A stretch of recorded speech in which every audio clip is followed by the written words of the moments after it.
Good morning. Good morning. It is Sunday, December 4th, and I'm James Richard. And I wanted to ask if there are any questions about anything that we have taught, or are there any questions about anything that has come to mind with you, or any questions about anything you have read or encountered. Please raise them now.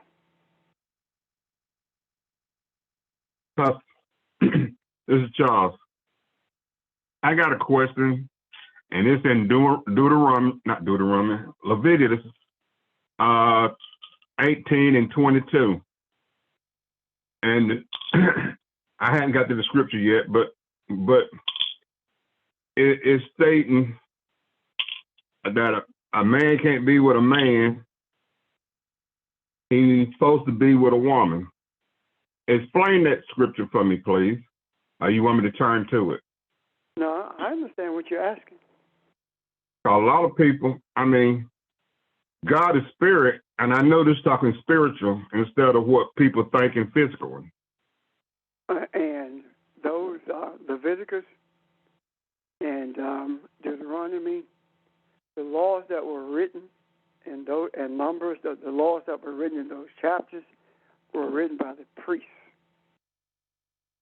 And when Jesus came, Jesus said, I came to rightly interpret the law. He was talking about the law of Moses, the Ten Commandments. That's what he was speaking of. And if you notice, if Jesus was going to adhere to the law or rightly interpret the law, then the law of Leviticus said that a woman caught in adultery is supposed to be stoned, and that a man should not be seen in public with a woman that he's not married to, or not his brother, mother, or sister. There had to be some biological connection. Yet, Jesus was found in the presence of a woman who was at the well in the middle of the day because of ridicule. Her status in that community had been rendered, she had been rendered untouchable because of the lifestyle that she was living. Also, the woman touched Jesus when he said she touched the hem of his garment. His garment is a part of him. And that is against the Levitican law. So, when I say that the Bible gives us the good, the bad, the ugly, everything in it is true. The truth of the matter is this, that the priests wrote what they wanted to write, and therefore they put burdens on people that they were not willing to carry themselves. Just like we have written Constitution, Baptist doctrines in the churches. We have written things that have put a burden on the people that we ourselves will not bear the burden of. So when it comes to that particular verse in Leviticus, it's speaking to homosexuality, and if you look at homosexuality from a historical point of view, what you begin to see is, number one, Jesus said nothing about homosexuality at all. Number two, the word homosexuality should never appear in the scriptures because it was only put in the scriptures in 1946 with the error in translation from the Greek to the English. Therefore, even though it appears there, is not the law that God gave. If it was the law that God gave, then why is it that it did not appear in the Ten Commandments? And why is it that Jesus did not address it? The only ones who make this a priority in terms of addressing what they consider to be something that is adverse to the law are those who embraced it from 1946 on, and that's the evangelicals. And the evangelicals hammered it for so long until it became a part of everyone's vernacular, and I'm not vernacular, everyone's sermon against homosexuality. And the idea of homosexuality, it was determined to be sinful by men, not God. The other thing about that is this: if homosexuality is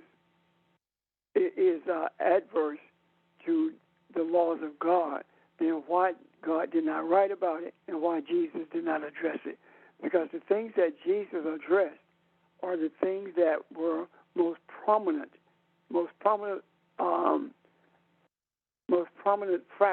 infractions against the law. That's what he dealt with.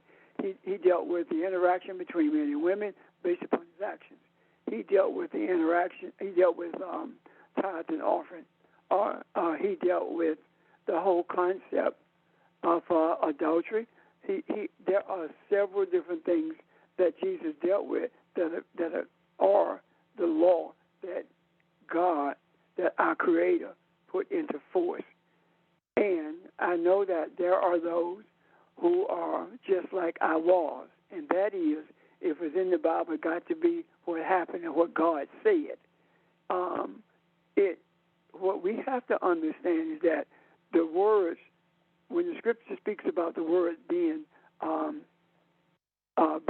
the breath of God, these words are indeed the breath of God, and He allowed everything to be placed in those books.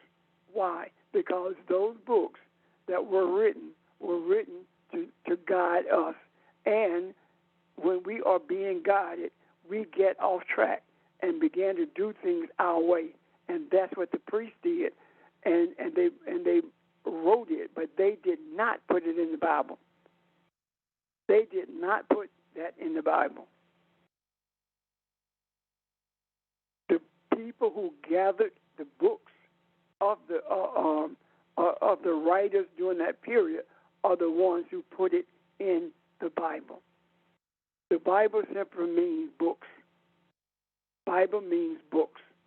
So the books were compiled by the Catholic Church, as opposed to them being laid out in a manner. As opposed to them being indexed by God. And in laying out those scriptures, they told the stories of what is real, the stories of what people wanted, the priests wanted to be real to them, and no different than half the stuff that's in the pulpit, if not 99% of it, has no correlation with the scriptures at all. Therefore, this idea of stoning homosexual is foreign to the scriptures. Why would God instruct you to stone someone because they're homosexual, knowing that that is from birth? Phone, you getting out of your car, but you use your phone. Thank you. So that's my response, Charles. And I went into detail because I did not want to just give a short answer saying that that's not scriptural. I wanted you to understand where I'm coming from. Any questions or comments, Charles, or anyone else? Thank you, Rep. You're welcome, sir. And thank you for the question. Any other questions or comments in regards to what Charles raised or anything else? Morning, this is Barbara. Hello. Go ahead. Your point that there were mistranslations as the Catholics compiled the books. The other thing that the Catholics did not include all of the books that had been written. So they chose which ones to put in the Bible. Right. Thank you. Anyone else?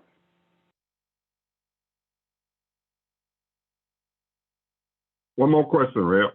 It's Charles again. We have to go. That's gonna make it much harder for people to try to understand what God is trying to tell us, unless we be around someone that knows the word and correct the word what's been put in the Bible.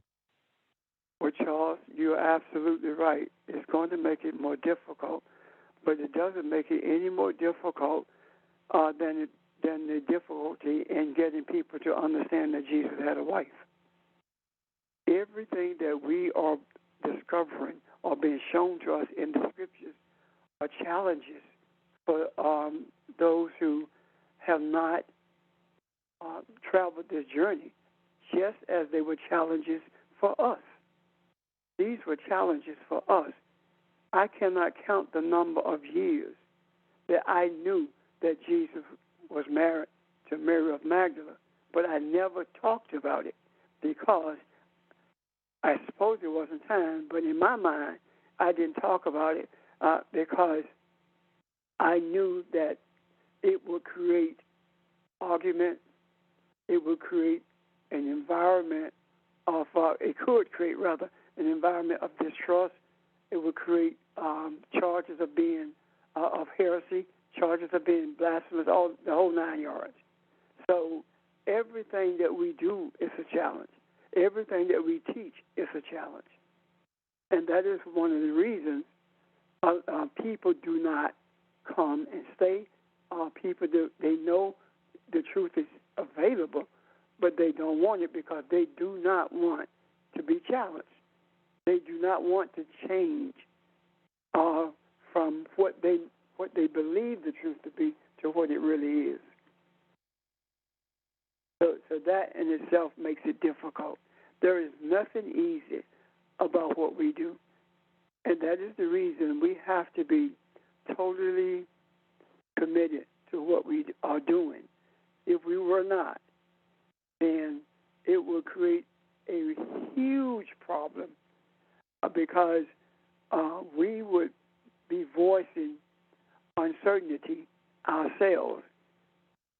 If you are not committed to the truth, then you are more apt to say things to placate people rather than to speak the truth when a question is asked. Thank you again. Is that clear enough, Charles? Anybody else? It's very clear. Thank you. Sure. Thank you. Anyone else? Reb, being that Jesus did have a wife and or a significant other, in Proverbs it states, "Speak a virtuous woman," yet right before that it states, "Don't give her all your strength." Now, I'm paraphrasing it, and it says some other stuff behind it. What's your interpretation on that, or anyone that's more familiar with it than I? That particular proverb, I would have to look at it again, and the reason I say that is because everywhere Proverbs speak of a woman, it's speaking of the Shekinah. And I want to understand, why would it say don't give her all your strength? So I would have to look at that again. What I'm seeing throughout the scriptures is that we have to revisit everything that we thought was true. And we have to revisit scriptures before we quote them, unless we've already visited them and see what's there. Simply because of the translation. Keep in mind that the Bible was translated from the Greek Vulgate, so meaning that it was translated from the Greek language. The Greek language does not have words that express the idiomatic language of the Semites or of the Palestinians in the day that Jesus walked the earth. So there are transliterations from Greek into the English, and baptismo is Greek for baptism. So there was not a word for baptism in the English language. So baptized was transliterated from the Greek language. So we have to be very cautious in how we approach the understanding. Does that help you, George? Maybe it didn't give much help, but at least I just want to be honest with you that I need to look at it, or someone else can be looking. Which proverb was it again? Say again. I think it's Proverbs 31 where it states seek a virtuous female or woman.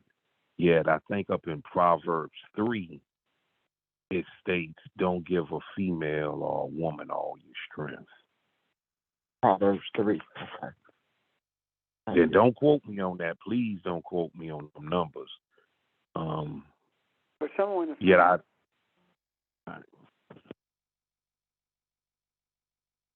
One thing you have to mention something. Someone on this line is going to be looking for it. 9 times out of 10.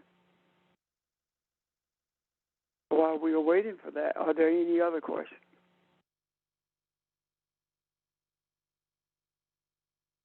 Yes, this is Angela. I got a question. Yesterday we was talking about volcanoes, and I looked up volcano, but I wanted you to talk more. But it just says that volcanoes, it means an important new knowledge that is becoming clear or developing profound new depth of self-awareness. And there's some other stuff, but I just wanted you to talk a little bit more on that.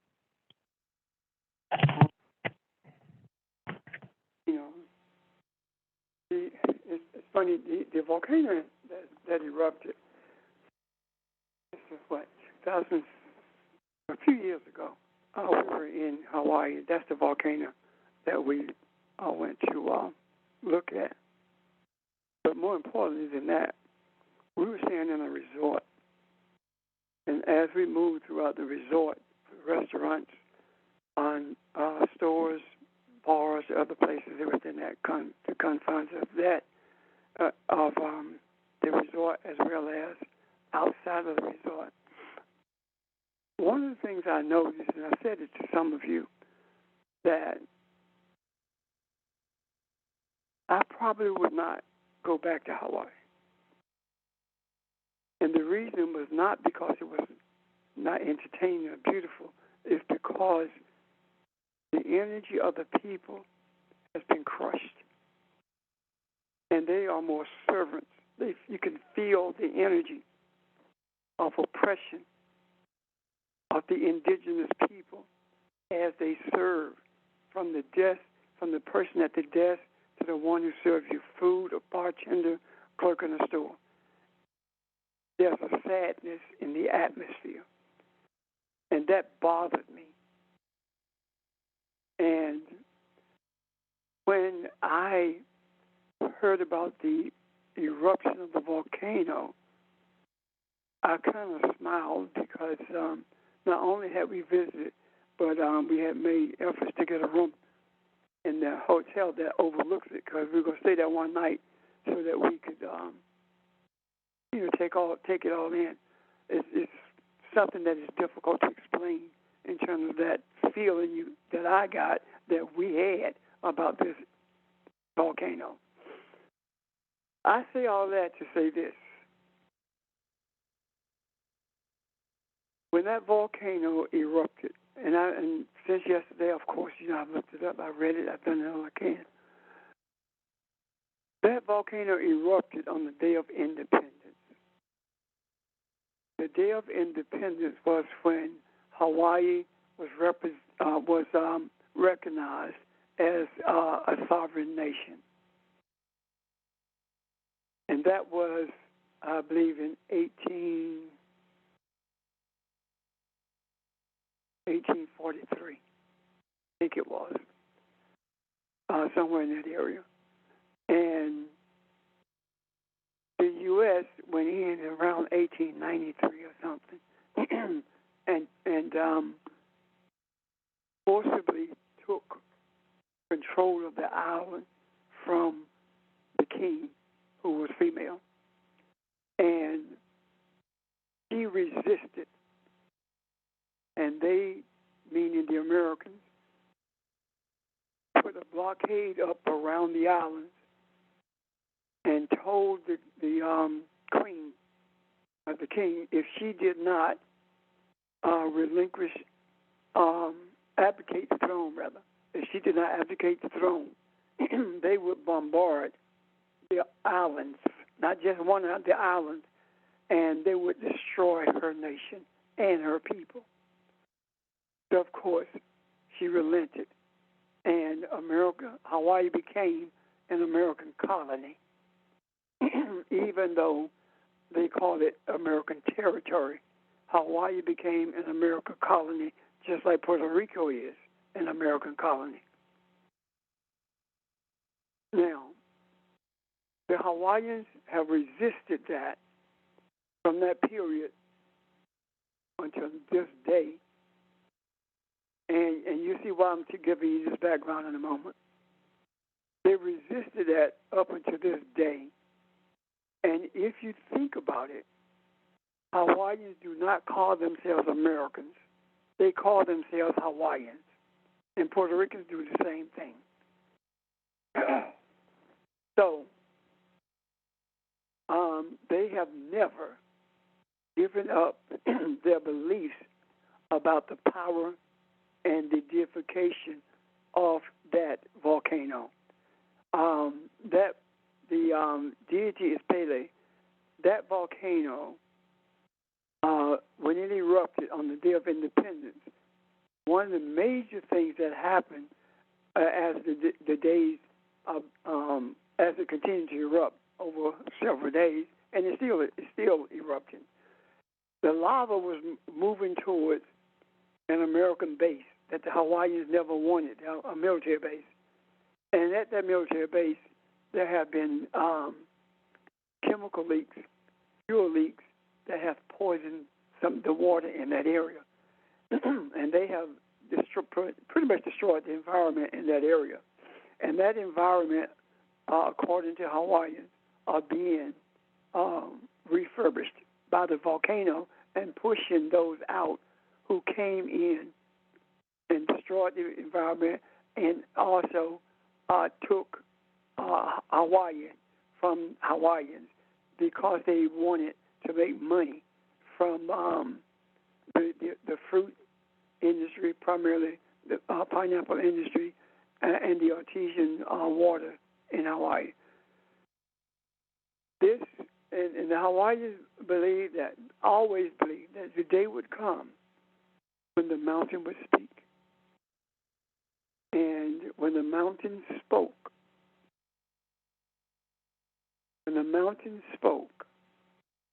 the Hawaiians cheered because they see this as a day of change.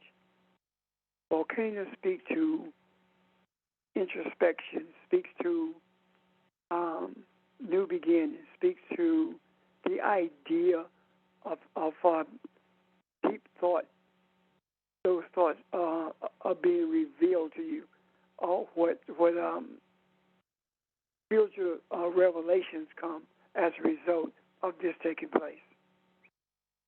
They believe that with everything in them, and also they believe that this is more in line with restoring their culture than it is a political symbol or opportunity for them to take over politically. This is more about a God speaking to those around it, and if they do not listen to what's being said, then the belief is that they will be destroyed. And they believe that only the volcano can reshape the landscape, as opposed to the U.S. government coming in and doing it the way that would benefit them. And the greatest destruction of the culture as well as the land itself is tourism.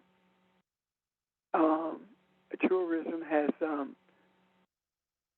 increased property values to the extent that most Native Hawaiians cannot even afford to live on their own land.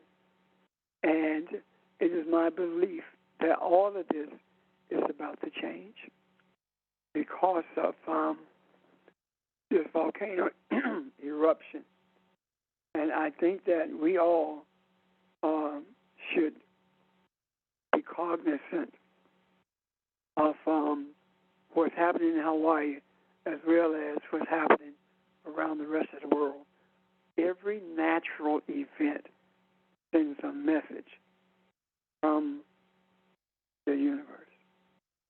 We just have to hear the message. I hope that helps you guys, Angie, and the rest of you guys. The other thing is I want to see if there are others who would like to speak to this. Hey, Pastor, this is Ron. The thing that I wanted to add is that there's an article that one of you guys sent me. I think you sent it to me, and that talks about that mentioned that it has been almost 4 decades since this volcano has been been active like this. Well, and can you hold your thoughts one?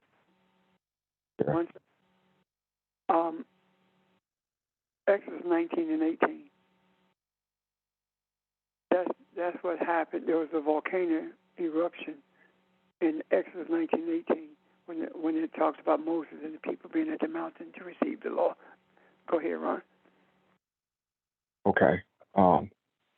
I just looked up 4. I thought that was significant, the 4 there, and 4, one of those numbers we really don't talk about that much. But it means authority and government. It means to rule or have dominion, and it means fullness. So maybe just looking at what you said, that the fullness of time has come, that something new is about to happen, something new is taking place. Let me see. It also shows the picture of completeness, and it looks a lot like 7 because it talks about that fullness, talk about something, as reaching that point of its potential. So I just thought I'd throw that out there so you could. Oh, and the 4th number in the Hebrew letters is Dalet, with a value of 4, and it means doorway or to draw out something or a path or portal that is open. So all of this kind of fits what you have said. So just thought I'd add that part of it. Thanks. Thank you. Anyone else?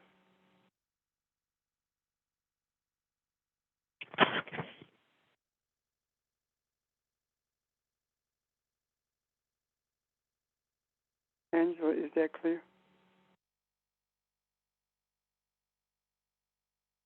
Yes, it's clear. I have another question.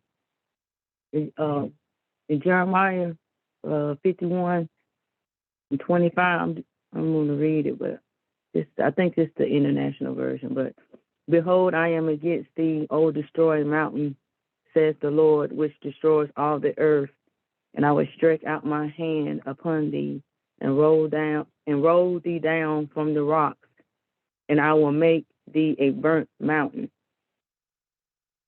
So is this reference to what we're talking about? And who is when it's saying, oh, destroy a mountain? I don't know.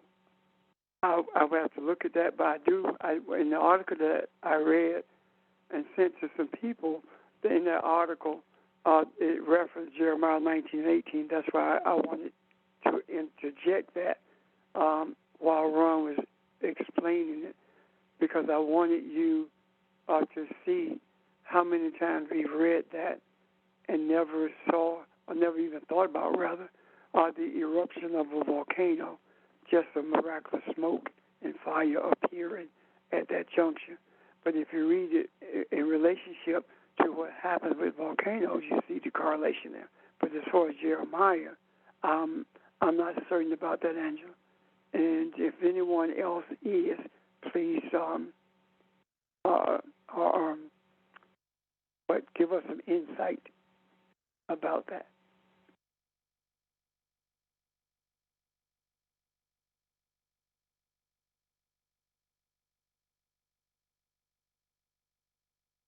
Do you have any more questions, Angela? No, that's it. Thank you. Okay, thank you. Anyone else?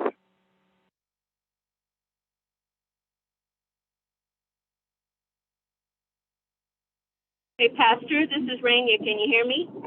Ma'am. Sorry, I'm driving. But the thing that occurs to me, too, is, when it talks about the burning bush that wasn't consumed, one of the things you find near volcanoes, we have them out here, is a petrified forest. The wood becomes petrified because of another eruption. And that wood wouldn't burn. But you could have then another eruption or fire around that wood or volcano, and a small kind of thing, and the wood would look like it's burning but not burned, not be consumed. So that was the only thing that kind of occurred to me as you were talking. That's all. That's a lot. Thank you. So what we are beginning to see is the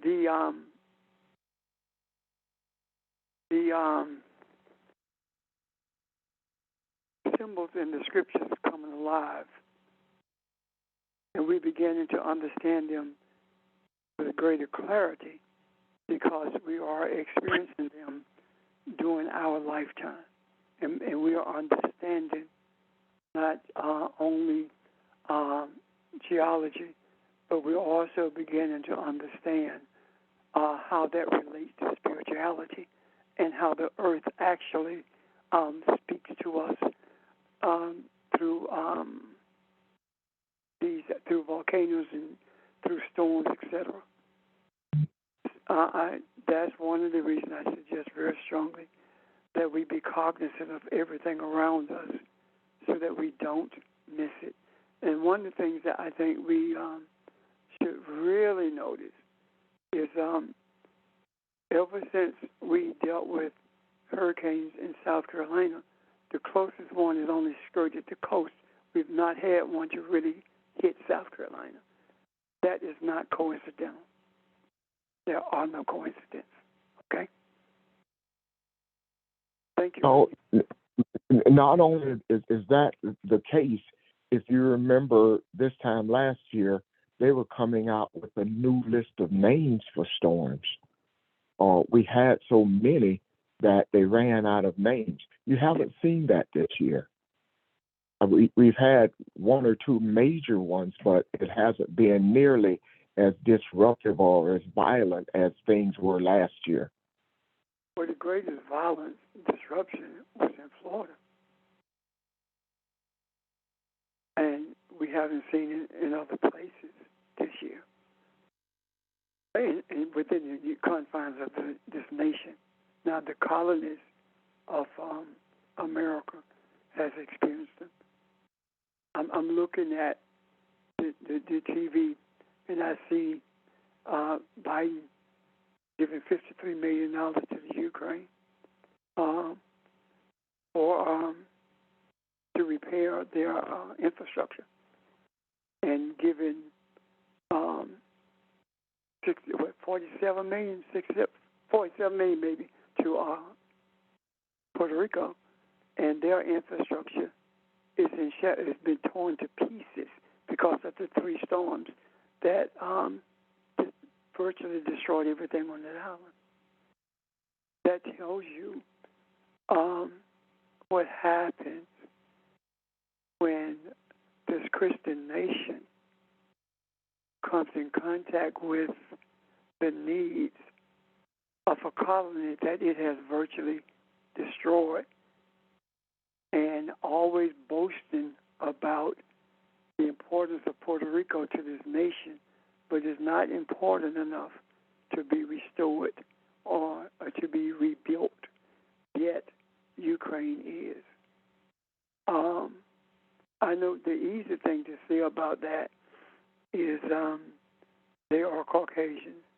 That's true.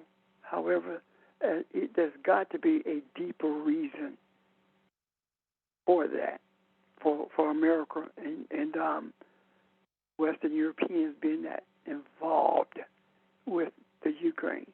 Because if any one of us know the history, we know that Catholicism ruled in Eastern Europe for years up until World War II. There were papal states. And after World War II, Russia built its empire by pulling the Eastern Europeans together under the USS, the banner of the USSR, United States of Russia, United States of Soviet Union, rather. I guess that's what it is. I don't know. Anyway, there has to be a deeper reason that Western Europeans are going to the rescue of an Eastern European nation that's not even a member of NATO. I've not seen the reason yet, but there has to be more than just Russia attacking them. There has got to be a deeper American interest there, or a decision has been made to dethrone Putin. Something is going on beneath the surface that we are not seeing. And whatever it is, you can believe that it is being directed, it is being guided by the universe itself. The spiritual nature of what is beginning to be exposed, along with those things that needs to be changed. Every time we see, we look at what's happening in Hawaii, and now we see the spiritual nature of that volcano beginning to speak to change in Hawaii, and the storms in this nation, the ferocious storms that we are experiencing, are beginning to speak to the cleansing that must take place in this country, and usually the wealthiest communities are the ones that hit the hardest. Your money can't save you now. And the only communities that were spared in Florida were the communities that were green neighborhoods that relied on the sun for electricity, that relied on the land for the purpose of living. They respect the earth, and that's the only community that did not get destroyed, even though the hurricane winds across that residential area. They only had one tree to fall, and that was it. So there has to be a message in there, and if we are to understand the message that our Creator is giving us, we have to be able to see what's in front of us, read the signs of the times. You can see it with your eyes, but you have to embrace it with your soul in order to understand or see the message in it. That makes sense to you guys? Yeah. Pastor, what place were you talking about where the hurricane did no damage? In Florida, there's a community in Florida. That's a green community. Oh, that's where Stephen lives. Oh, Yeah, they survived. It's very planned for hurricanes. They made the drainage system based on wetlands. They created a lot of wetlands that would absorb water. Yeah, they have solar panels. Yeah, they created the whole community to be in coordination with the environment. and look at the results. Yeah.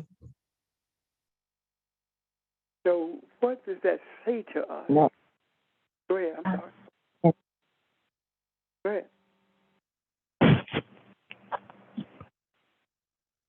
Someone's about to speak. No, I just said that was interesting. I didn't realize I wasn't on mute. Sorry. Okay, we'll show you how to use that phone, girl. Thank you. I do. It's wrong. I think that's interesting. One, when I just said that, I wonder if Stephen's presence there had something to do with the omission of the storm.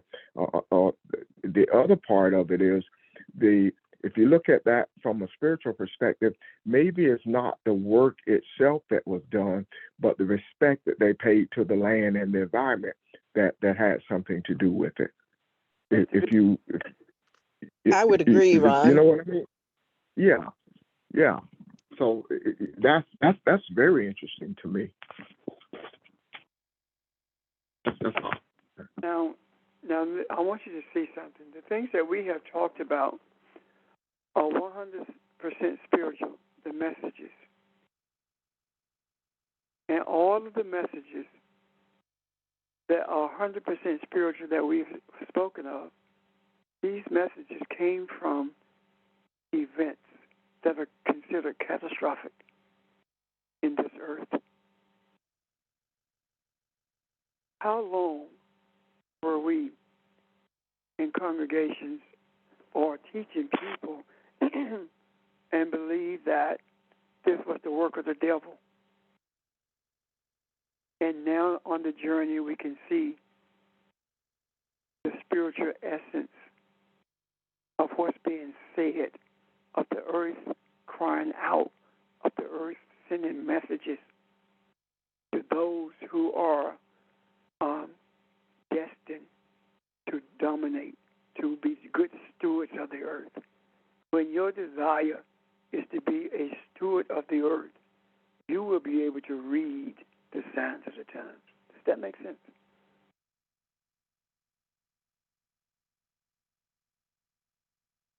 Yes, it does make sense.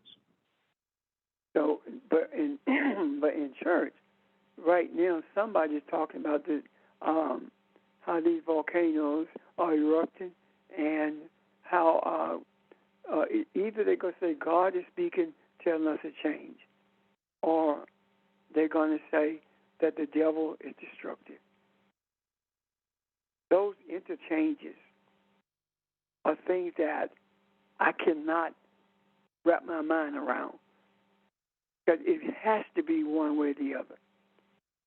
And if the devil has the power of a hurricane in his hands, then the devil is stronger than God, because if God is the protector, then, and the devil is doing this, how could the devil do it without the permission? And if there's permission given, then why would God give the devil permission to destroy or harm his children? Makes no sense.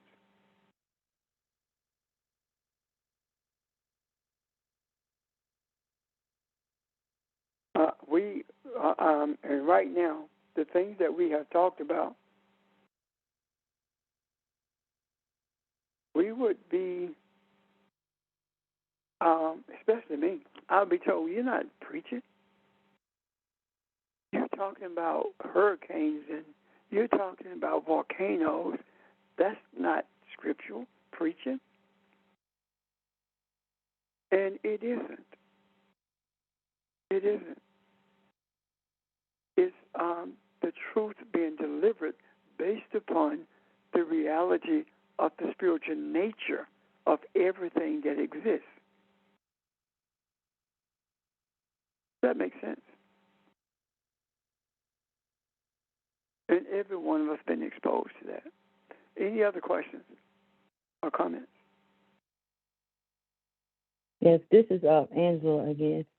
You have no more questions. Go ahead, girl. I was just thinking, on the surface of something that's, when something is built up, you can't see it, it's on the surface, and it's just building and building and building until it just erupt with different kind of energy, emotions. Oh no, that was just something that came to me. Yeah, I understand.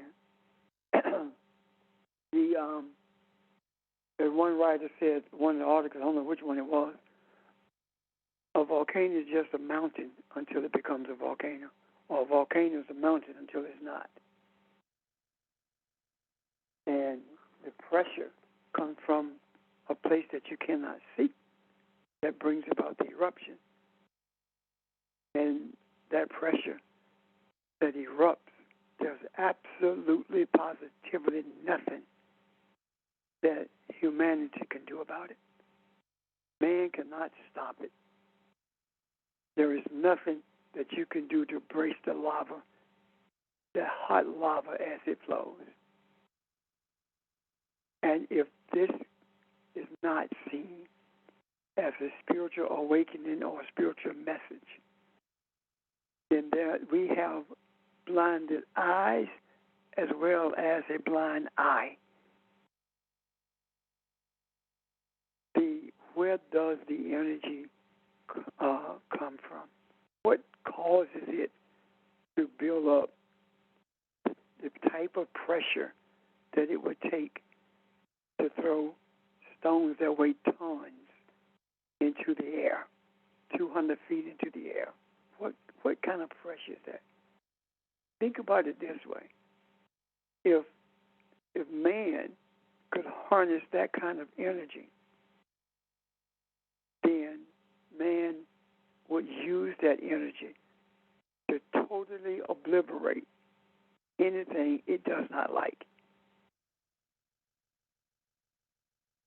When we talk about there is no power stronger than the power of the energy that we are filled with the energy of our Creator because we are as our Creator is.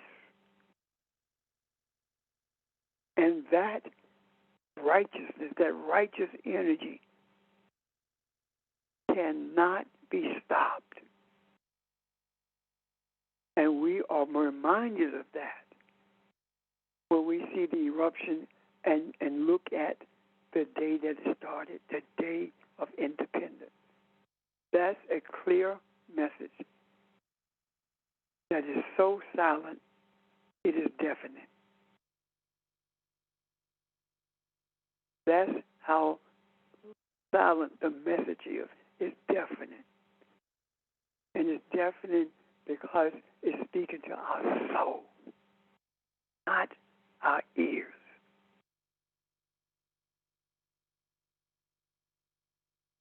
Any other questions or comments? I have a comment. Sure. We talked about the earthquake being a reflection of what we're experiencing, and I feel that the the volcano eruption is the anxiety and all the other mixed emotions that we're having as well. Am I correct with that?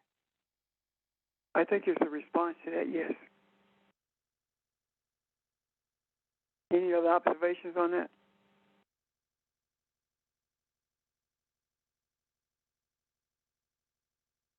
Point, I think all of it has to do with the attitudes and the strengths of man and the energies of mankind.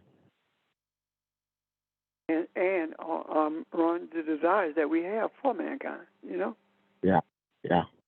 I think it would be much more destructive if there were not someone standing in the gap, if there were not a bridge between the unripeness of humanity and the ripeness of spirituality. I think it would be more destructive if there was no bridge to cross to bring humanity to its senses. If there was no one in the land in this consciousness of this world crying out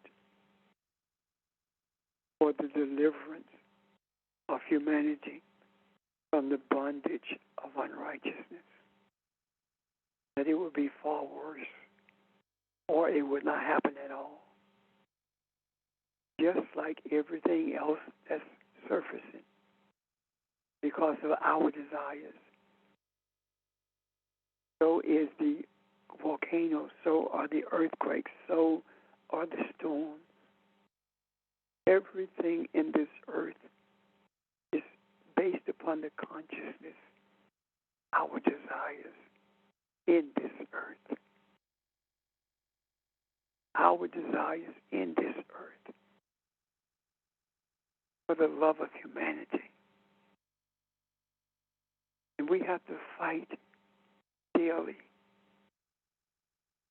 to move beyond what we have been indoctrinated with all our lives, focusing on advancing ourselves and our children, our friends, in the material world, and focus on the understanding spiritual world that we actually live in and created. I believe that we are at the stage where we are being shown the power of dominating the earth and what it truly means. This idea of dominating the earth speaks to being a good steward of the earth. The consciousness must be dominated by righteousness in order to bring balance, peace, and harmony to humanity. That balance, that peace, that harmony starts within us. And it flows from our desires. And it engulfs those who have similar desires. And it actually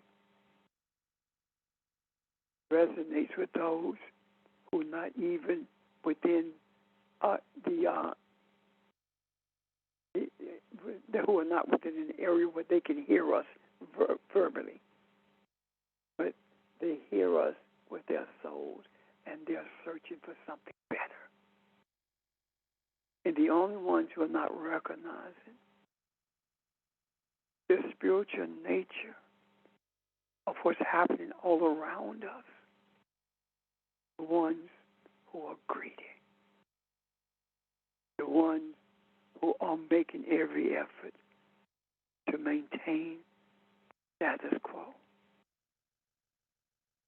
We have to be instructors for humanity. And our instruction to humanity has to be based upon our righteous desires. And our righteous desires have to be found in the scriptures, have to be the foundation of our righteous desires, may be better, has to be spiritual essence of what we have been shown, are being shown. No one in this world being shown what we are being shown, because the sacred book that we are learning from was given for the express purpose of training this spiritual nation in the belly of Egypt, training the spiritual nation to bring harmony to the world itself. That's what we are. And what we are doing, we are changing the language that's spoken in the earth. The language that we are speaking now, if we speak this language in a congregation of religious people, they will not understand it. But it's our obligation to clarify it to the point where they can understand the language that's being spoken. The mixture of the languages is not someone speaking Spanish, someone speaking Chinese. That's not it. That's not it at all. The Baptists speak a different language than the Methodists. The Methodists speak a different language than the Catholics. Yet, all of them are speaking the same language. Why? Because all of their goals are the same.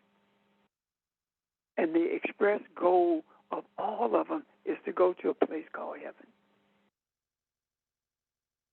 However, when we begin to understand and begin to be shown what's in the sacred book, the language that we begin to speak is an understanding that we were brought to this earth for a reason. And that reason is to help others to see that heaven is in our midst, because heaven is the enlightenment of everything, being enlightened about everything in this earth and everything that relates to humanity. Hell is trying to navigate this earth without an understanding of who we are, our purpose, and the tools that we have to bring about a deep spiritual understanding so that from it righteousness can flow. That's our obligation. We are at that place now. And we are beginning to see things much faster than we have been able to see them in the past. And that is because the eye, let me give you an example. The eye is like a windshield. The windshield keeps the water off the windshield so you can see. It keeps raining, but it keeps getting wiped so you can see. The eye continues to be wiped so we can see through the eye, because instead of rain, it's distractions that's covering the eye. And the wipers of desire cleanses the eye so we can see clearer as we travel this journey. And the day will come when we will come out of the rain of distractions and enter into the sunshine of righteousness. And we will be able to see much further and have a greater depth of understanding of the nature of spirituality and how it is to be applied everything and everyone in the earth. That's our obligation. That's our responsibility. We must continue to speak the language of our Creator. If we continue to speak the language of our Creator, then that language will begin to spill over into the linguistic understandings of other people.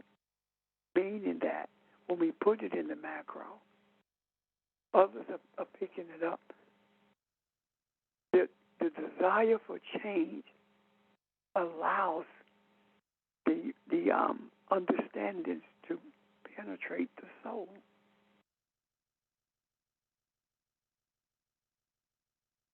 That must be primary with us. Everything else is secondary. Our ambitions are secondary, but we are here for. And I know you hear me say this a lot. We are the nation that was born on the waters. And I say it because the 1619 Project mentioned that in the book. And when I read that passage, it opened up something in me. It touched my soul at a deeper place than mostly anything I've read. It showed me that the womb is a hard place for us. The umbilical fluid is what we traveled on, but the womb was a hard place for us. And our birth into this new nation came when we were taken out of that womb in places like Jamestown and Charleston. And that did not ease what was happening in the womb. The struggles increased because now we were in the womb beast. Being in the womb of the beast, we had to find ways to survive without really knowing what our survival was all about. Those struggles that we had prepared us for such a time as this. The struggles that we had gave us a common language, gave us a common desire for spiritual understanding. And that desire led us to embrace what we were told was spiritual. There was something in us that it resonated with, but it wasn't quite true. It didn't set well totally. And now that we have been birthed out of the belly of the beast, we are now the ones who are supposed to transform the beast to a human and make sure that the attributes of loving kindness, of empathy, are in these creatures, the beast that becomes a human. These attributes are what makes it human. And we cannot bring about this transformation, this recreation.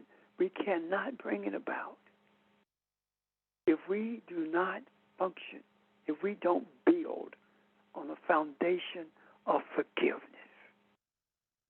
with the walls of loving kindness covered with the desire, peace, and harmony. So all of us live in the same house without friction. Yes, with disagreement, but without murderous friction. Yes, with misunderstanding, but not with brutality because of misunderstanding. Yes, in this house, together, making every effort to remember the past, but not living in the past. Because if we live in the past, we bring the past into the present, and we cannot see where we are in the now if we keep bringing the past with us. We remember it, but we're not living it. We are not even litigating it. We are recognizing that it is the thing that has propelled us to a place of spiritual desire, a desire that has not been seen or experienced in this earth since the advent of Jesus. That's what we are. That's who we are. We must hold on to that and not look down on people who don't see what we see. We must be the hand of guidance that's reaching into the darkness that they are traveling in order to guide them to the light that we know is beneficial to everyone. That's who we are. There's nothing complicated about it. The greatest complication is shedding what we thought the truth to be. And that in itself is not complicated as much as it is hard to do, because we have embraced it so long. We are standing on the shoulders of our ancestors, and they are pushing us forward so that we can see what they are seeing and experiencing now. Any questions or comments?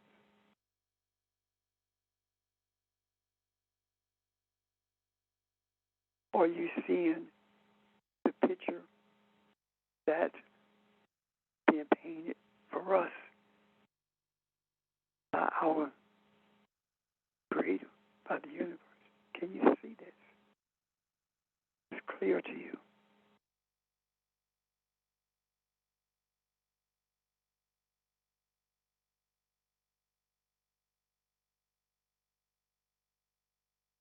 Thank you for pondering it.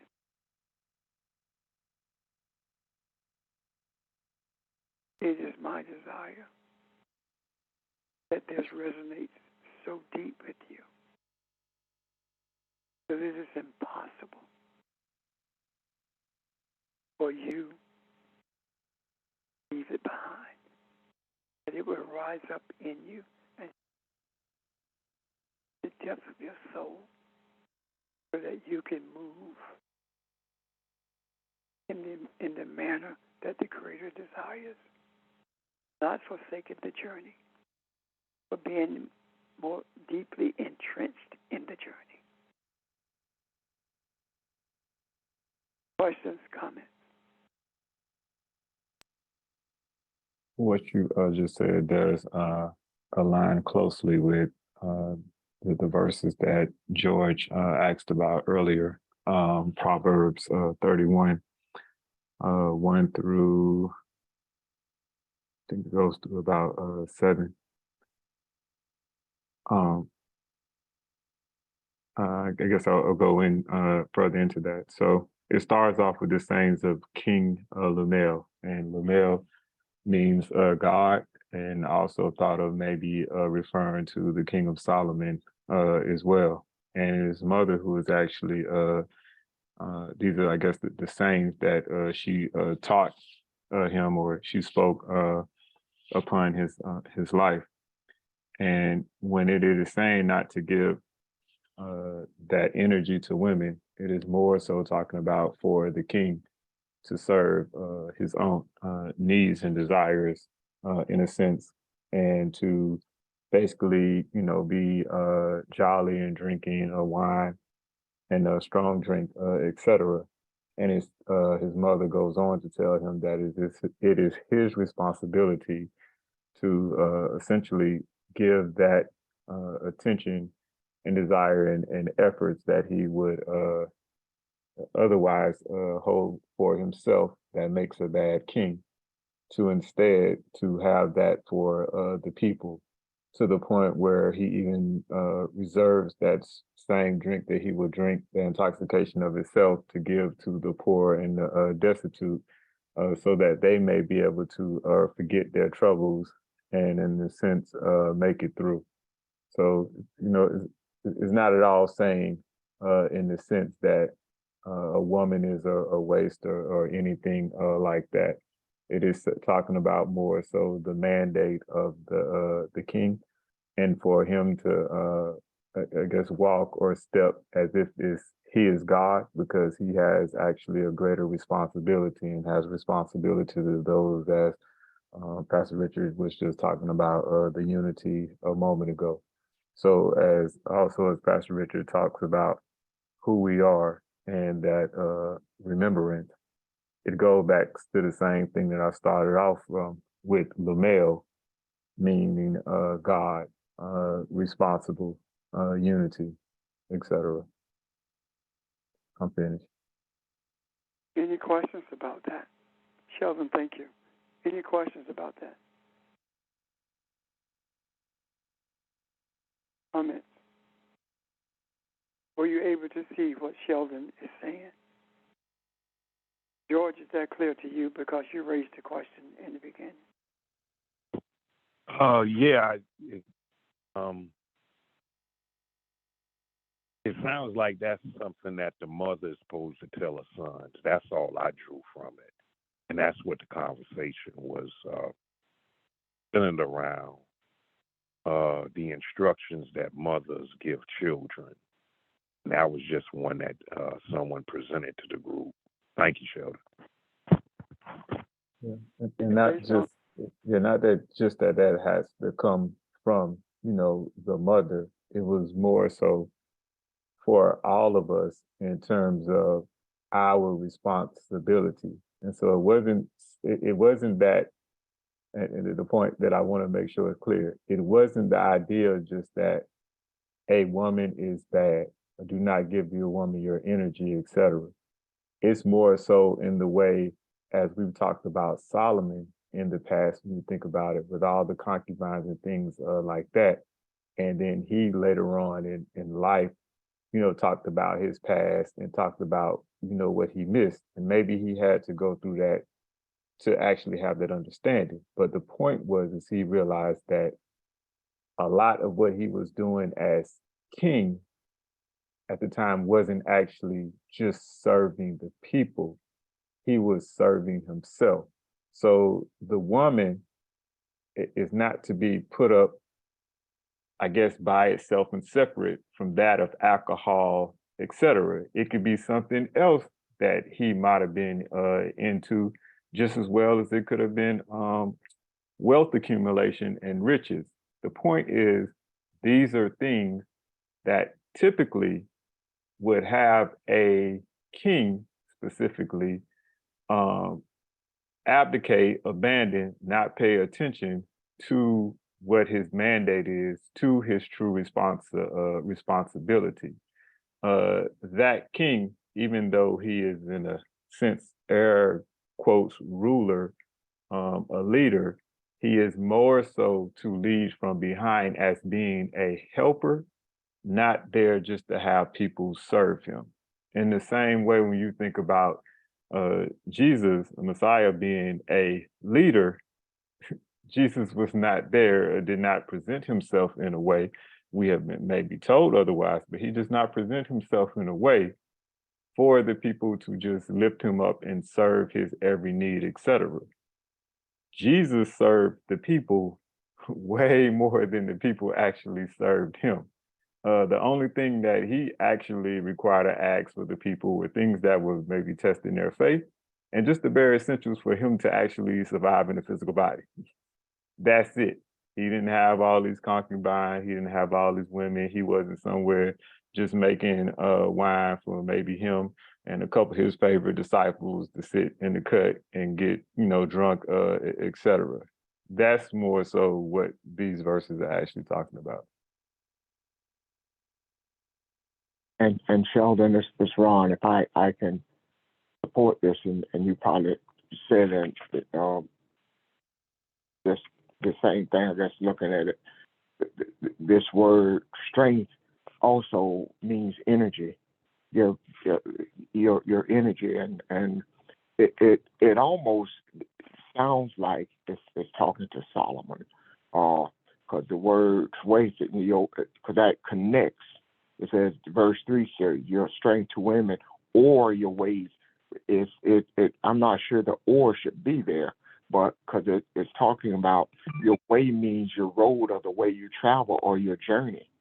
So you don't the pluralness of women here, and your ways. Don't let that be your journey. Don't let your whole kingdom or your whole ambition be about chasing women, because it's going to lead you to destruction.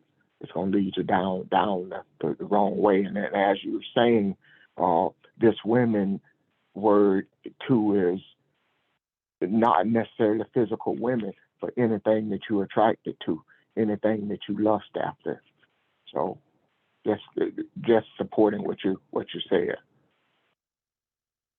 Yes. May I right, make a yes. comment too? Sure. I want men to know that the feminine energy is not your enemy.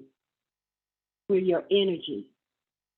And our role, we're not supposed to make you feel weak.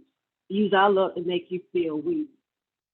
We're to make you guys feel strong. So again, the feminine energy is not your enemy. We're your energy. That's all I wanted to say. No, I definitely appreciate that, Evelyn, because I think there's more to be said about that, even to add clarity and to make sure there's no confusion. So I definitely appreciate you bringing that up.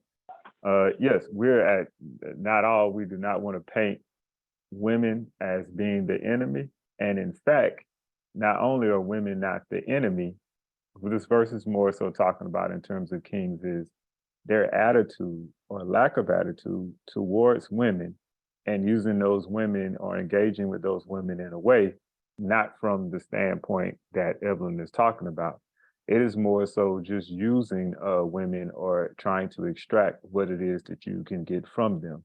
It's not talking about,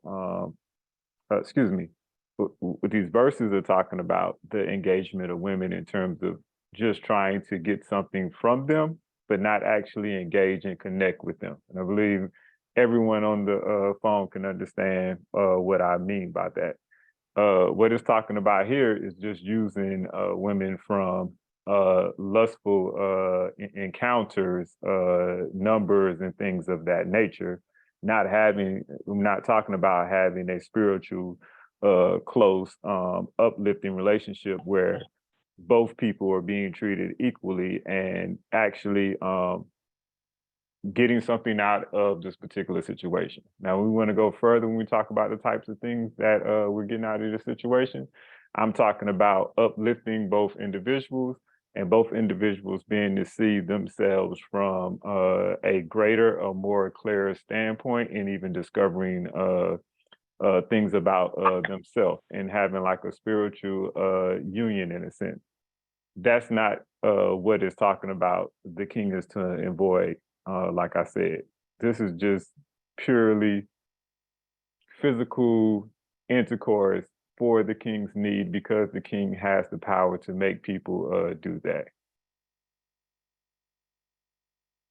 So one last thing, Ron. So in a sense, and please remember your point. What it is talking about in the scripture, what Evelyn just mentioned about women and women not being the enemy and stuff like that, and in terms of embracing and the masculine pairing itself with the feminine, that's not even taking place. In this sense, what this verse is talking about, the king is not to do, is the masculine to just dominate the feminine, and in a sense choke the feminine and not even let the feminine breathe. I'm finished.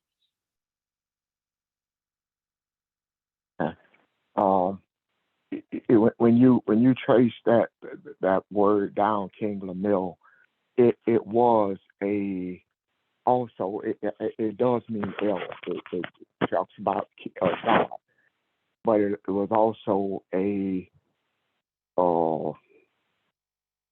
one of the names for Solomon. When you look at it that way, that this is, you're right, talking about the king being the king in a very masculine and dominating, vulgar kind of way, and it's also speaking to us in a spiritual sense, that as who we are, those beings, or that being, the oneness that Pastor just described is King Lemuel. It is he who has that authority to bring about righteousness in the land, and if that's just your desire to do it. And that's what this is talking about, your desires. Don't let your desires overtake you in that way. The way I saw Evelyn's point, though, I remember many years ago when my dad died, and I got to the church early, and I was looking in his casket, looking at him, and my mind started to wander. And I remember thinking about some stuff that happened when I was a kid, right? And I'm standing there, and I didn't realize it. Tears kind of welled up in my eyes. And what brought me back was this guy running up to me and saying, "You can't do that. You can't do that." And he grabbed my arm pretty hard, and he kind of jerked me. He said, "You can't cry. You can't let these women see you cry. That's you being weak. You got to be strong." And I automatically got extremely angry. And I knew the guy. The guy was a friend. He was a friend of my dad, and I grew up with him. But I was about to unload on him. And somebody else came in and put their arm around me and said, come on, it's okay, come on. And I said, if I say what I'm going to say, it's going to be disruptive for the whole day. And this is my dad's funeral. And that has bothered me to the point where not so much that what he said to me, but the misunderstanding is we as men have never understood feminine energy. And we fear it inside of us. We know that it's there, but it is something that we fear. And it keeps us from embracing the women in our lives in a proper way. And until we recognize who we are, and that is just as much a part of us as our masculinity and our soul and our makeup, then we will continually be diverse in not only in ourselves, but in society and how we see other people. So this is very real, and it's on every level that Sheldon describes, and it even goes deeper than that when we look at it and bring it forward to today and who we are. And you can't embrace God or see any of this until you embrace that, until you see that and have respect for it. So, yeah, thank you. And anyone else, because I want to say something about how we got to this place in relationship, feminine energy. Are there any other comments or questions?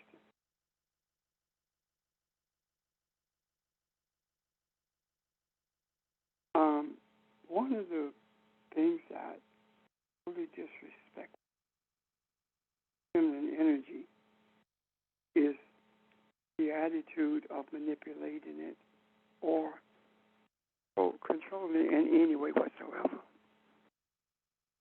We do that. We make those efforts to control it, to manipulate it, to keep it under wraps by the way we respond to it. We look at the attractiveness and we approach it not because of a connection, but for a physical encounter. And what happens is the woman becomes the culprit. And the reason is because the men don't want eyes on them. The masculine energy has done so much damage until it deflects everything to the feminine energy, and that indeed weakens the whole of humanity. One of the things that bothers me and has bothered me for some time, and I talked to my girls about this. Don't let anybody make you feel guilty because you are not married, because you don't have a significant other. That is manipulation.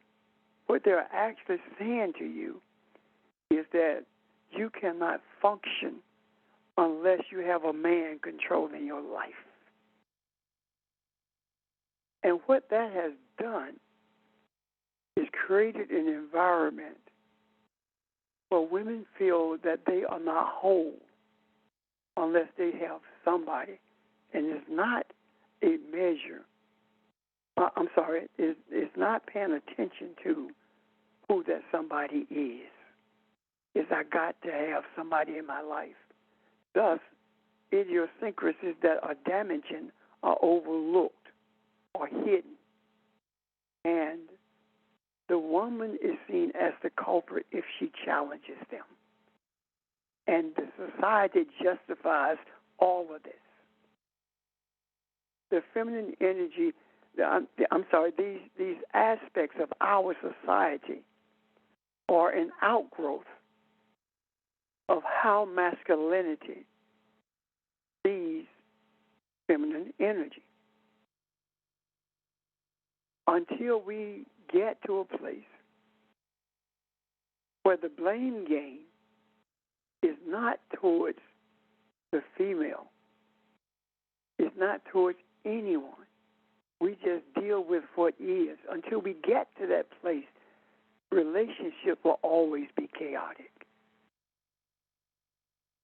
Relationships are supposed to be just that, how we relate to each other. But the overwhelming majority of relationships are not based upon partnership. They are based upon male domination. And this male domination of relationships is perpetuated by females more so than by, or equally as much rather, as it is by males. Because over the years, feminine females have been trained to be submissive to masculine energy. And females, as a result, have trouble relating to masculinity when it is not seeking to dominate. Have trouble relating to themselves if they don't have a man in their lives. This also is the result of females being accepting of everything from less pay for the same work that a man does to being made to feel less than because they don't have anyone in their lives. And I was determined that my girls would not go through that, would not have to deal with that. And I felt like in order for them to grow and be not independent, but interdependent, with a balanced relationship, I had to do what I did because men were the instigators of what is taking place in relationship to females. And it is all based upon, I can't remember what Sheldon Ron said it, but it is all based upon fear. Fear that she's going to dominate you. Fear that she's smarter than you. Fear that she's going to make more money than you. Fear that you're going to be looking like a punk. Fear that she is going to be the one that people see as opposed to you. So when she excels, you are upset by that. And males have a tendency to say, look at me, as opposed to saying, what can I do to help you continue to move forward? That is necessary because we are partners. Yet, when a male is in the spotlight, it's that woman who pushes him forward, who makes every effort to help him shine when he is being what? When he is being elevated. That does not happen in the reverse in most cases. So what I'm seeing here also is that, as Ron said, lust is not just at the physical. A lust for power also keeps the feminine energy disempowered. A lust for money also results in lower wages for females. All of this based upon fear. No cohesion and no communication about what comes next, and no desire to understand the nature of the woman. And she has been trained not even to seek to understand the man or to question him.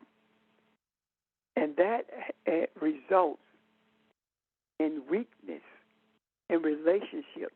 That also results in the weakness in society itself. It is difficult for maleness to accept the reality that the Shekinah is feminine. Yet it can also be masculine. But it is feminine in its essence. That is the reason the Holy Spirit or the Spirit is called a he, as opposed to an it or a she. There is no way possible for the baptism to take place with the characteristics of the Son and the characteristics of the Shekinah and the characteristics of our Creator. There's no way for that to happen. It has to be femininity there. Feed my sheep 3 times. The first 2, feed my sheep is the male. Feed my lamb is the young sheep. The 3rd time, feed my sheep is feminine, meaning that it takes both to rightly balance those who are growing up in our midst. It takes both being balanced and seeing each other as a balance, as opposed to seeing one as weaker, the weaker sex, as we call it, and the stronger sex. That's based upon physical strength. Is not based upon mental acuity. We are not in a position where we should be when it comes to masculinity, femininity, masculine energy, feminine energy. The roles that you see played out or manifested in the physical are a result of what's happening in the mentality of men when it comes to spirituality. Does that make sense? Or is that what? Is that what you guys are saying also? Does it connect to that? And I would like also to hear, to see if there are females who see what I'm trying to say, or what I've made an effort to say, or what Ron made an effort to say, what Kella made an effort to say. Do you see that? Can you roll with that? Evelyn? Go ahead. The one who's speaking, go ahead. This is Barbara. What you said is what frees us all.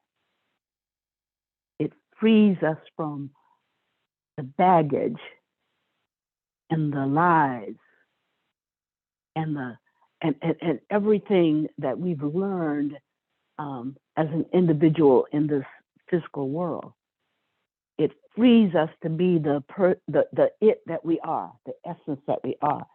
And when men and women understand themselves, when they know who they are, when they know that they don't have to depend on external descriptors to define who they are, that opens us to being able to receive as well as to give in appropriate spiritual manners.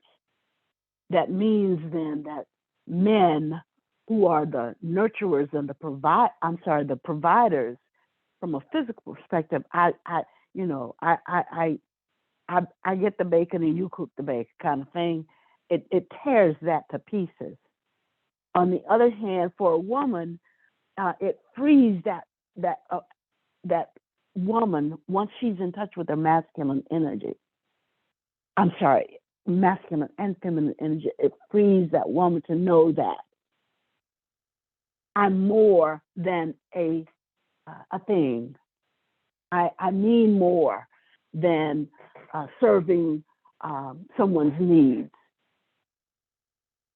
They both can then see that they are necessary for each other. And without that understanding of being necessary for each other, then the imbalance in relationship, it just continues and is perpetuated in the children and in the world and in the community. So it's so important for us to know who we are and then relate from that perspective rather than what we've been told or sold.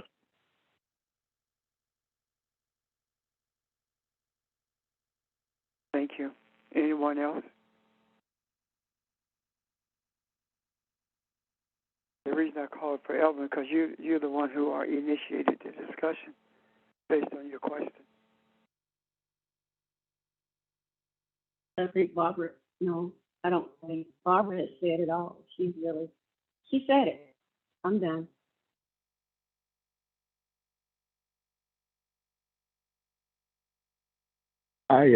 It's Ron. I want to reiterate something here that and I love this discussion and everything that's been said. When we were looking at those the feminine aspect of Jacob and Leah and Rachel, because and you notice I included all of them in looking at this, because when you look at womb, as we said, it is talking about masculinity and femininity. Those two sides come together. We look at them as two separate women, but if you look at them and look at the masculinity, none of it exists without the other. None of it exists. So how much more can we be if we recognize who we are? We are everything and more than we desire to be. We cannot desire to be. We have not even fathomed or reached the place of consciousness to know who we are, to even desire to be it. If we just let go of our preconceivedness and the BS that we've been shown, how much more can we see? Because again, when we talked about Rachel, it's Baton, it's feminine. It's talking about that hollow space, that creative space that's in you that you allow to be filled. And when you look at Rechem, which describes Leah's room, that's where it talks about the compassion and having mercy. So you look at that, the other side of with Leah, that compassion cannot take place without us dealing with people. It's talking about giving something to someone, receiving something from someone. So this whole thing about masculine and feminine energy, we think we got a grasp on, and we do with the point that we desire it and desire it more. But the more is just outstanding. The more is just so much more that I think it's just the key to where we are right now.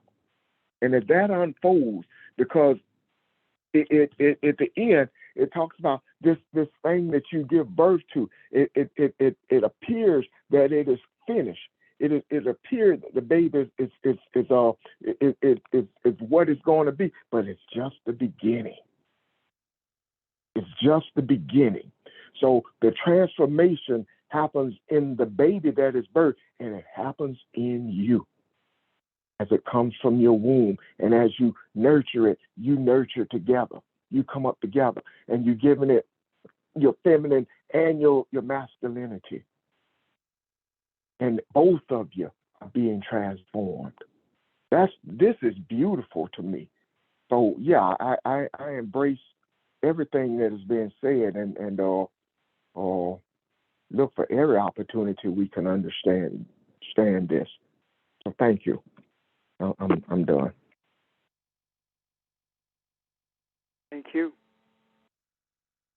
Any other questions or comments? Yes, I have one more comment. Go ahead. You can go ahead, Mel. Okay. Whitney Houston song. She sang that song real beautifully when she sang I am every woman. And when everybody get a chance, or whoever feel like they want to look at this, if you read the lyrics to that song, you'll see that she is saying everything that we talked about this morning. We are the fire in a man, or in the atom. But that's all I want to say. Just look at the lyrics of that song. Whitney Houston says a lot of what we're talking about. That's all I wanted to say. Okay, thank you. George? Well, it's good. It's good evening now. One of the things one of the reasons why I like to hang around poor people, because poor people understand masculine energy and feminine energy, even without them saying anything. They maneuver in it. My experience, educated people misrepresent feminine energy. They do a very poor job of it. Educated people.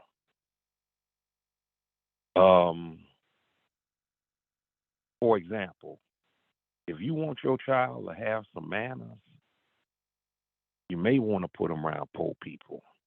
Because if that child walk into an arena and does not give a greeting, poor people going to tell him or her what to do. Same arena, educated folk, they ain't going to say nothing. They'll tell you that's cute.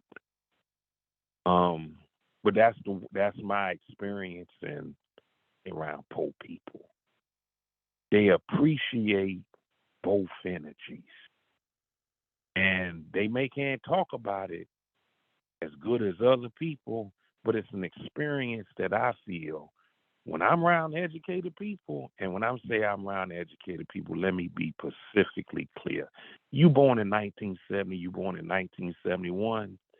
If your course of study allows you to get away with someone's perception as their reality, I don't really want to. My experience is different with you. If you are educated prior to 1970 and 71, that's different. I really do believe educated people, they the ones who messing up this thing of feminine energy and masculine energy. And because we look at feminine energy is intellect and intelligence.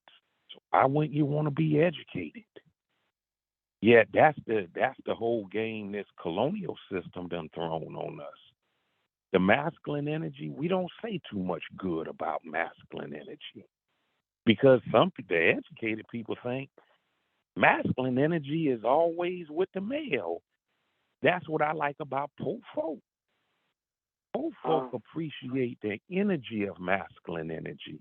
But Rev, like I say, I know y'all disagree with me. That would make the world beautiful. You don't know. Educated people out here messing it up for us. Thank you. Okay. I must say this. Manners are based on environment more so than your economic status. And the reason I say that is because in the midst of poor people, you can find total disrespect for kids and people, just as you can in the midst of people who are not at the lower end of the economic ladder. I don't think that we have the right to divide people based upon their economic status or their intellectual purity.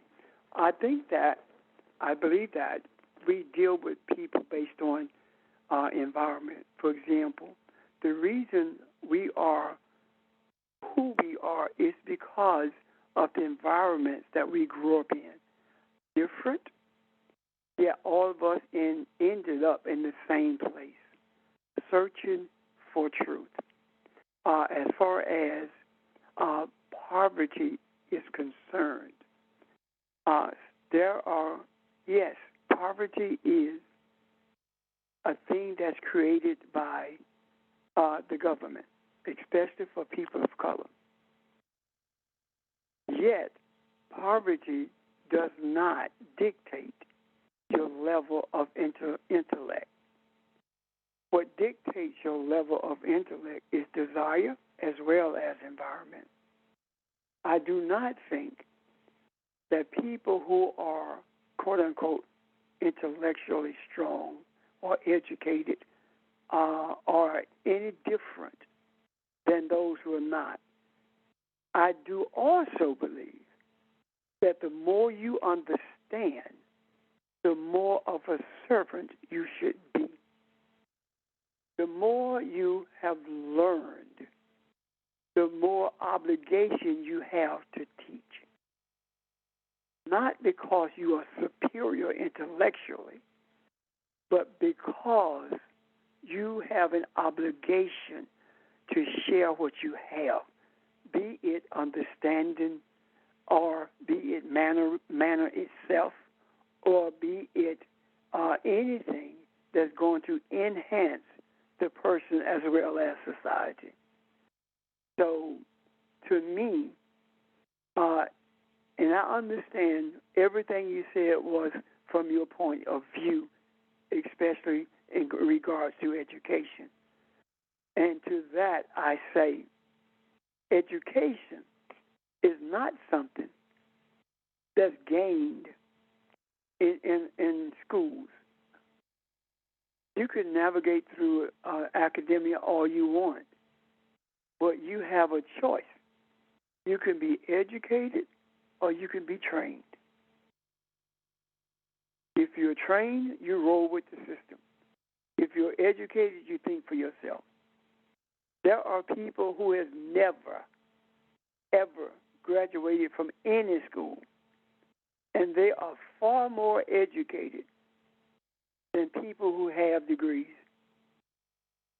They have far more insight than people who studied what they say they know than the ones who have degrees in it. What good is my my understandings of history if I cannot share them with everyone regardless of what we call educational level? Because if I have a grasp on history, and you don't, then you are uneducated when it comes to me, based upon the definition or the implied definition of education.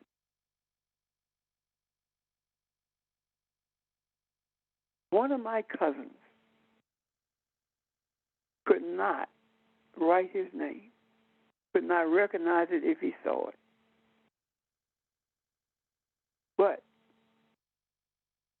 he could read a blueprint just as well as any architect could read one. And he could look at a blueprint and fold it up and build it from memory. Was he educated or was he not? So let's move away from the comparison of economics in terms of poor folk and wealthy folk, or this dumb idea of middle class. Because if you're middle class, then there has to be a lower class and a higher class. That's another division. Let's move away from that. Let's move away from this Greco-Roman understanding of what education is. That is not the real meaning of education. If you want to know the meaning of a word, go to its origin. What is the etymology of that word? Learn what that is. Therefore, if you want to know the true meaning of what education is, you have to go to the foundation of education, the womb that birthed it. And the womb that birthed education had nothing to do with classes, had nothing to do with whether or not someone was educated as we call education or not. Education was for the purpose of informing everyone as to who they are and sharing with them everything you have learned about the environment that you live in and how it is related to spirituality. That's the genesis of education. And if that is the genesis of education, anything that does not fit that mold is not education. It is what someone has said education is. Just like the theology that people are basing the scriptures on is not spiritual at all. In order for you to understand the spirituality of the sacred book, you have to go back to the genesis of it. And that is understanding the environment, understanding the linguistic structure, understanding the idiomatic sayings of those people. And so let's get away from these labels, education and uneducated, intellectual and non-intellectual. That's Plato's BS. Let's deal with it from the spiritual perspective. And I appreciate you listening. And George, I appreciate you raising that. And the reason I appreciate it so much is because this needs to be put in the macro, because we, especially we as African people in this country, we measure each other based upon perceived intellect or perceived education. And that is not who we are. I'm done. Thank you. Questions or comments?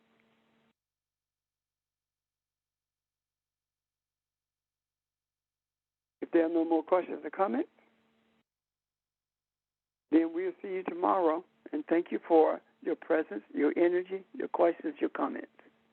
We'll see you tomorrow at 6 o'clock.